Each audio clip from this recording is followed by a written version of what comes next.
10, Alan Kruger, the Assistant Secretary of the Treasury, said that he made two remarks due to unemployment. He said job search intensity is relative to the amount of unemployment benefits someone receives, and every employee has a reserved dollar amount for each person that establishes whether they're going to take a job or not. So if the unemployment rate is higher, it affects their reserve set amount. And I want to talk to you a little bit here about what the other states around us are. The federal government says that its recommendation is that our weekly benefit be set at 60% of our average weekly rate. So Arkansas currently is $451, Louisiana is $247, Mississippi $235, Tennessee $275, Missouri $320. What this is wanting to do is just bring us more in line with our surrounding states. It still puts us right there what the federal government recommends as a fair wage, so we can be fair to the employees and fair to the business owners. I'd be happy to answer any questions. Any questions? All right, Senator Chesterfield, you would like to speak against the bill? Okay. Thank you, Mr. Chair, ladies and gentlemen of the Senate. We have always prided ourselves on being better than Mississippi as far as salaries for teachers and other benefits are concerned. And now we're trying to live down to what Mississippi is doing for unemployed workers. I understand that employers say they need more money. What I don't understand is why they would take it away from the workers who provide the funding for their businesses. When you look at supply and demand, if those individuals are provided less money, there is less demand for the products that they supposedly serve. So I don't understand that. But we have gone through one of the worst financial crises in our country. And more people have been put out of work than ever before. These individuals may not be your neighbors, but they're certainly mine. And the majority of them are looking for jobs and are waiting to be trained so that they can get better jobs each and every day. And now we say to them, well, just do the best you can.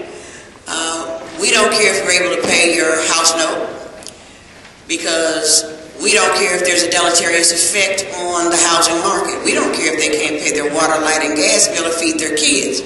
And what we're saying then is, because the hospitality industry and the Dixie Cafe folks want to reduce that amount because they're the only ones who came forward, then we ought to go along with it.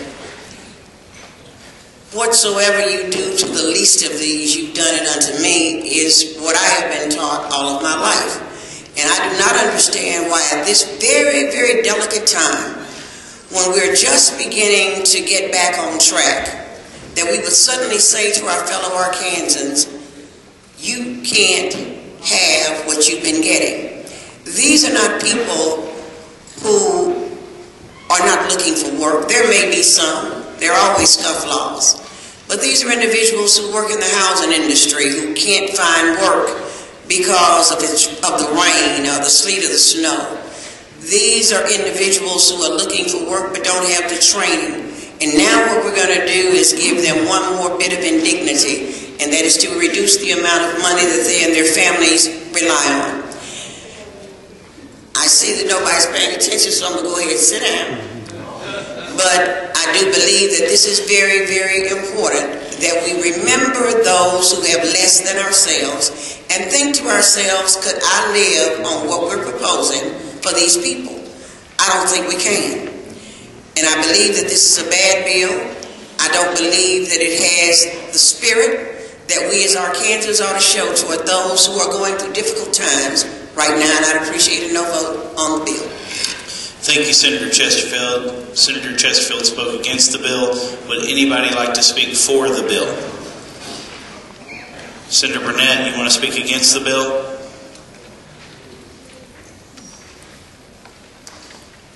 Thank you, Governor and members. We wouldn't even be here today if it hadn't been for my stupid vote the other day. And I regret that tremendously. This bill is a horrible bill. It reduces unemployment benefits by $100 a week for people that barely can feed their families. it'd be hard to top what Senator Chesterfield just said, and I agree, most of you probably aren't listening. But this bill is horrible. In addition, we just passed Senator Hutchison's bill that places further indignity on people that are out of work by implying that they may be drug users, by implying that since you're so low down the totem pole that you don't have a job, we're going to drug test you before we give you whatever measly amount we're going to. It's horrible. Everybody in this chamber ought to be ashamed if you vote for this bill. Thank you. Thank you. Senator Burnett spoke against the bill. Would anybody like to speak for the bill?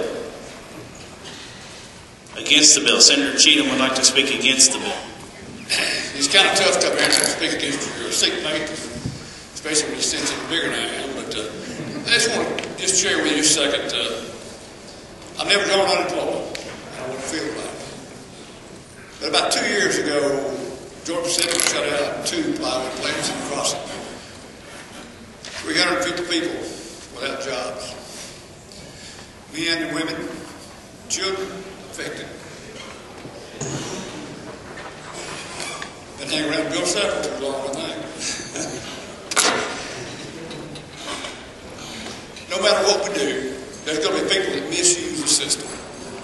But I guarantee you, in that time of need, when those 350 families, many of them were former students that had worked there for 25, 30 years, really no skills, looking for jobs, house payments, grocery payments, diaper payments. It's not a good bill. Appreciate you voting against it.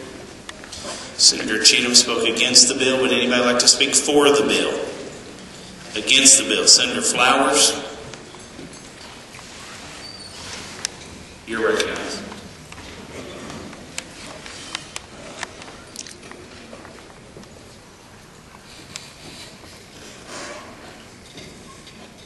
I really don't feel that good today because of the allergies and all this kind of stuff.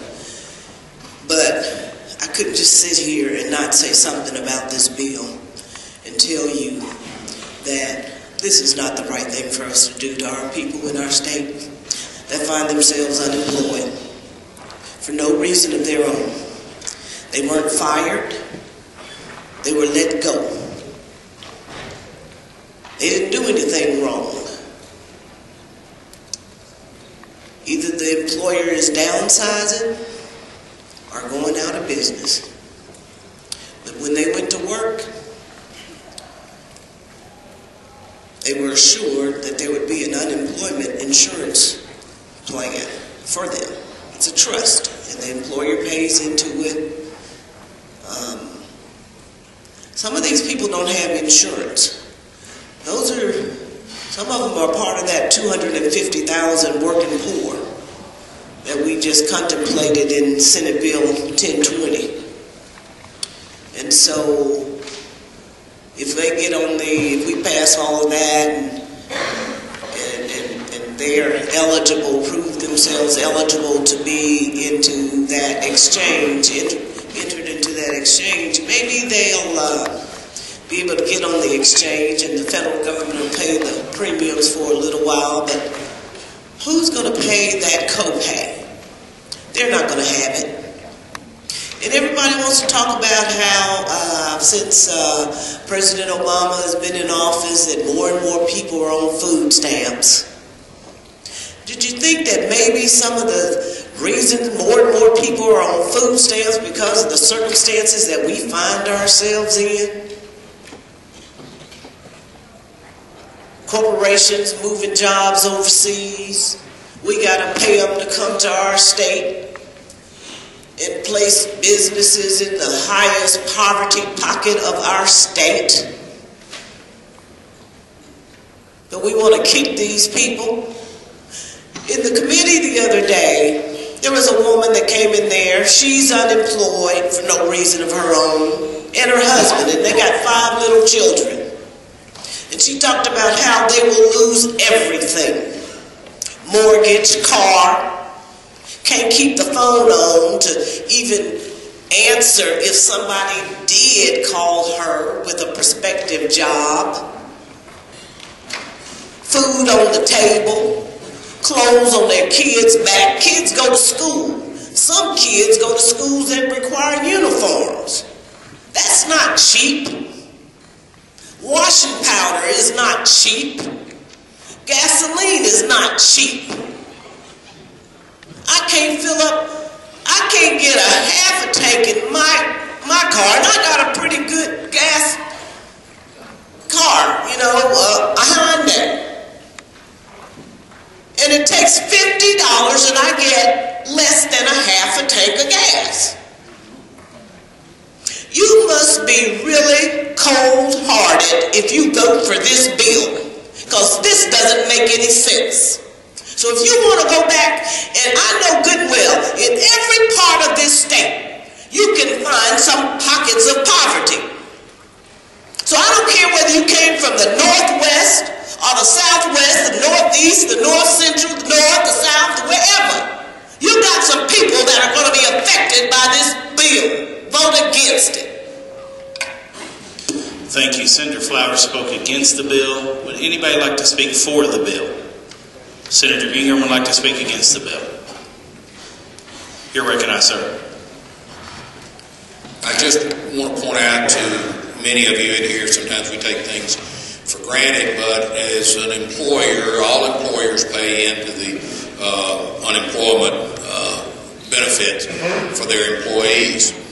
Employees that are discharged for not showing up for work or flunking a drug test or for whatever reason are not part of this. So I want to make sure we clear and get our thought process into who we're talking about. The employees that are drawing unemployment are, as has been said before, are employees that there's a downturn in the economy, the business, the industry, or it's seasonal workers or things that are out of their control. Because each business, as y'all know, has a challenge. They can challenge anyone who attempts to draw unemployment against the business. And they can challenge them. If they fired them for a cause, then they don't draw it. So I want to make sure that we understand who we're talking about. Individuals here that through no fault of their own, a downturn in the economy, bad weather, seasonal employment, that's the people that we're talking about cutting these benefits to. Thank you. Okay, Senator Ingram, thank you very much. Spoke against the bill. So you would like to speak for the bill, Senator Pierce? Okay. Senator Ingram would like to speak for the bill first, and then we will go to you, Senator Pierce. You're recognized. Well, I just want to clear up a thing or two. First off, as Senator Ingram said, it's true that you don't find yourself on unemployment when you're terminated for cause. But I also think there's another part that we have to keep in mind. Some of us had some real hard questions to answer as we decided what we were going to do with the Affordable Care Act. And I see a lot of the same similarities in this decision here. Some of us have a long-term concern about the fiscal direction this country's on. And I will tell you, as an employer, every employer in the state right now is paying more in their employment taxes because of the mess that our unemployment program is in. We've borrowed millions from the federal government, and now we're telling the employers they're going to pay additional taxes on that to cover the interest on what we borrowed. And all this is an attempt to try to make that firm, that fund stay solvent for the long term, so that it is there when people need it. Now, all of us know we've extended the time, we've extended the amount, we've done a lot of things to try to help those in need, and we should have. But we also have to always keep in mind the long-term view, which is we can't continue to spend money we don't have. This does not even go into effect until we have paid back what we owe to the federal government. And then what it does is it tries to prevent us from finding ourselves in a situation where we continue to do like they've done in Washington, and that is spend money we don't have. It still pays more than most of the surrounding states, if not all of them.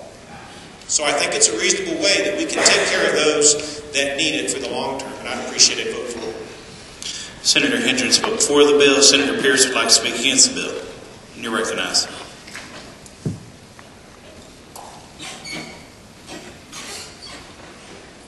Thank you, Mr. President. I had the opportunity, that was a very sad opportunity, and I appreciate what Senator Cheatham said. Right before Christmas, I had to lay off 80 of my employees, and that's tough, but right at Christmas. So this is saying that even though it wasn't their fault and I laid them off, I'm going to cut them so much money. Folks, I don't think anybody has had a job that wants to go out there and start drawing unemployment. I went down one time to draw my unemployment, and I found out right quick, if you're self-employed, you can't draw unemployment after standing in line. So that was a hard, really, I woke up on that one right quick. But folks, look, you're taking away something, $100 or $50, it's all they can do to get to pay their gas and their things. So let's don't sit there and say you're just doing this, because we are going to drug test them. And if you want to do something, after they come back to work, we're going to drug test them and come back to work. So let's look at it that way. If you want to cut down, this is going to put them over there into the category where we're really going to lose money. So how can you sit there and say that cutting $100 is really going to save us a lot of money? We're going to go, and they're going to have to go on something else to get this out.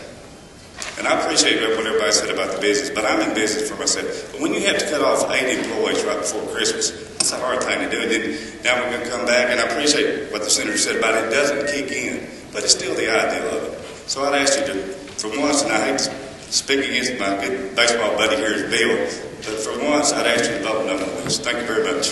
Thank you, Senator. Senator Pierce spoke against the bill. Would anybody like to speak for the bill? Against the bill. Senator Elliott would like to speak against the bill. And you're recognized. Thank you, Governors. Members, I just want to take a minute and just put a face on this for you. In case you don't know somebody like this, I just came here to speak on behalf of my brother, who's a factory worker. He presently has a job, but from his last factory job, where he was laid off a long time, and it was a real struggle for his family. And he was getting unemployment before we do the cutback. This is my brother.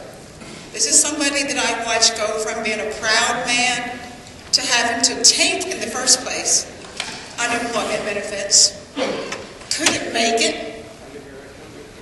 People in the family had to pitch in. And now we would ask that same brother of mine to take that small amount of money, pride stripped and everything else, and do even more with less. These are real people. My brother is one of them. I ask you not to vote for this. Would you like to close for your bill? You're recognized. Thank you, Mr. President. I want to be clear after a lot of things that we've heard that it's not just Mississippi, but it's a regional. It's a regional thing that we're paying much higher benefits than our regional states. This, in my opinion, is a fairness bill where you're working on a matrix. It's what's fairness for the employees, where they can continue to employ people and we don't have to put people on unemployment. Continues where they're trying to figure out if they can hire new people or start a new business. All those numbers and taxes come into effect. This is a fairness issue where we want to keep as many people employed as we can. And I appreciate a good vote. Call the roll. Bledsoe. Bookout. Burnett. No. Caldwell. Cheatham. No. Chesterfield. Clark. No. Dismay. Elliott. No. English. Files. Flowers. Hendren. Hester. Hickey. Holland. Hutchison. Ingram. No. Irvin. Johnson. Key. King. Lamoureux. Lindsay. Mallett. Pierce. Rayford. Sample. Stubblefield. Sanders. Teague. Thompson. Williams. Woods. Wyatt. English, aye. Does anybody wish to vote who hasn't or changed their vote? Stubblefield, aye. Woods, aye. Any others? Seeing no more. Dismaying, aye. Caldwell, aye. Seeing no more. Any other? Lamoureux, aye. Any others?